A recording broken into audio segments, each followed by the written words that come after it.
లో మరి మీరు గెలిచారా అందరికి తెలిసిందే.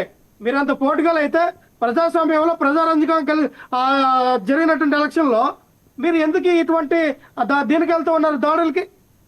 అది చూసారా? అసలు మానవత్వం ఉండాలి కదండి ఎవరికైనా. ఒక మృగంలాగా విచ్చలవిడిగా ఏటు కొడవలతో గడ్డపు పారలతో అలాగే పెద్ద పెద్ద బండరాయిలతో కార్లు పగలగొట్టి తలలో నెత్తులు పగలగొట్టి ఈ రకంగా భయాందోళనకు గురి చేస్తాం అంటే మేము ఏదైనా చేయగలం, మేము అధికారంలో ఉన్నాం అంటే మీ పరిస్థితి అంటే రేపు పొద్దున్న మేము అధికారంలోకి వచ్చిన తర్వాత మీ పరిస్థితి ఏంటో ఒకసారి అర్థం చేసుకోమంటున్నాం. ఏంటి పులివెందుల లక్ష్మణ్ ఏంటి కాదు పులివెందుల ఒక నిమిషం వినాలి లక్ష్మణ్. ఏంటి పులివెందుల వీధుల్లో వేట కొడవలతోటి దాడులు చేశారా?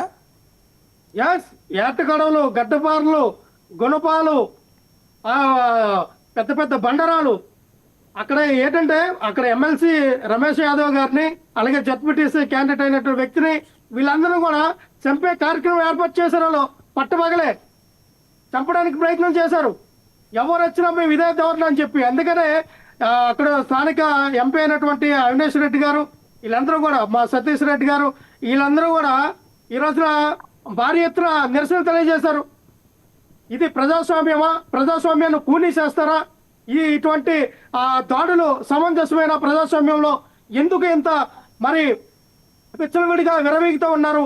ఏ అండదండలు చూసుకునంటే పోలీసు వ్యవస్థలో ఒక పక్క మీకు అధికారం ఉందనే మతంతో ఈ రకమైనటువంటి దాడులు చేస్తే ప్రజాస్వామ్యం ప్రజలు గమనిస్తూ ఉంటారు.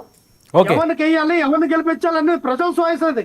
మీరు ఈ రకంగా దాడులు చేసి దాడులు విచ్చలవిడిగా మీరు మీ ఇంటికి వస్తాం, మీ నెట్టింటికి వస్తాం, మిమ్మల్ని తంతాం అంటే ఇది ఎంతవరకు సమస్య నాకు అర్థం కావట్లేదు. ఇదే పరిస్థితి రేపొద్దున మీ దగ్గరకు వచ్చినప్పుడు ఊహించుకోండి ఎంత ఘోరంగా ఉంటుందో. ఈ రోజున మీరు వచ్చారు, రేపు మీ ఇంటిలో మేము వచ్చి కుర్చీ వేసుకుని కూర్చుంటే మీ పరిస్థితి ఏంటి? అసలు మీరు పులివెందుల్లో ఉండగలరా? టీడీపీ కార్యకర్త అనేవాడు ఎవడైనా సరే, మొలతాడు కట్టుకునే టీడీపీ కార్యకర్త ఎవడైనా సరే పులివెందుల్లో మొలతాడు కట్టుకునే ఆ పులివెందుల్లో ఉండగలడు? అసలు రేపొద్దున 2.1 జగన్మోహన్ రెడ్డి గారు అధికారంలోకి వచ్చిన తర్వాత ఎవరైనా సరే పులివెందుల్లో మొలతాడు కట్టుకునే టీడీపీ కార్యకర్త ఎవడు కూడా ఉండలేను. ఓపెన్ ఛాలెంజ్ చేస్తాను. ఎందుకంటే గుర్తుపెట్టుకొని ప్రతిది కూడా రికార్డెడ్. రేపు రాబోయే రోజుల్లో మరొక 1 వీక్ లో ఒక కొత్త యాప్ తీసుకొస్తున్నాం. ఎవరెవరైతే మా కార్యకర్తల మీద, మా నాయకుల మీద ఇటువంటి దాడులు చేస్తూ ఉన్నారో వాళ్ళందరూ కూడా ఆన్లైన్ గా రికార్డెడ్ గా ఎంటర్ చేస్తాం. ఆ యాప్ లో ప్రతిది కూడా లీగల్ గా చట్టబద్ధంగా ప్రతి ఒక్కరికి తాటు తీస్తాం, తోలు వలిస్తాం, తొక్క తీస్తాం. అవసరమైతే వేరే విధంగా వాళ్ళకి ట్రీట్మెంట్ ఇవ్వాలని కూడా మేము వెనకాటమని చెప్తా ఉన్నాం. ఎందుకంటే ఆ యాప్ ఎందుకంటే సిద్ధమైంది మనకు వారం 10 రోజుల్లో ప్రతి ఒక్కరు కూడా లీగల్ టీం ఏదైతే ఉందో ఆ లీగల్ టీం ఆపరేట్ చేస్తూ ఉంటది ఆ యొక్క యాప్ ని.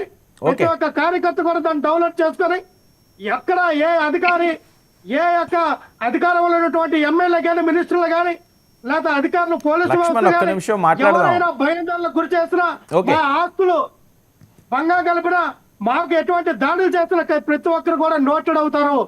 ఎవ్వరు కూడా తప్పించుకోరు మా చేతుల నుంచి. ఓకే లక్ష్మణ్, ఒక్క నిమిషం. వంశీ